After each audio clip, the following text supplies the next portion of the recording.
वन्दे जगत्कारणं वन्दे पन्नगभूषणं मृगधरं वन्दे पशूनां पतिं वन्दे सूर्यशशाङ्कवरिनयनं वन्दे मुकुन्दप्रियं वन्दे भक्तजनाश्रयं च वरदं वन्दे शिवं शङ्करम् ॐ मृत्युञ्जयाय रुद्राय नीलकण्ठाय शम्भवे अमृतेशाय शर्वाय महादेवाय ते नमः।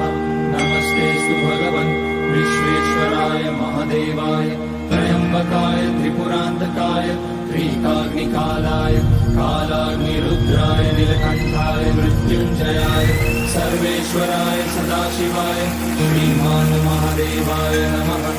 ॐ नमः शम्भवाय च मयोभवाय च नमः शङ्कराय च मयस्कराय च नमः शिवाय च शिवतराय च ॐ त्र्यम्बकं यजामहे सुगन्धिं पुष्टिवर्धनम् उर्वारुकमिव बन्धनान् मृत्योर्मुक्ष्यमामृतात् नागेन्द्रहाराय त्रिलोचनाय भस्माङ्गराय महेश्वराय चन्द्रार्कमेश्वानरलोचनाय तस्मैवकाराय नमः शिवाय यज्ञस्वरूपाय जटाधराय पिनाकहस्ताय सनातनाय दिव्याय देवाय दिगम्बराय तस्मैकाराय नमः शिवाय पञ्चाक्षरमिदं पुण्यं यः पठेत् शिवसन्निधौ शिवलोकमाप्नोति शिवेन सह मोदते।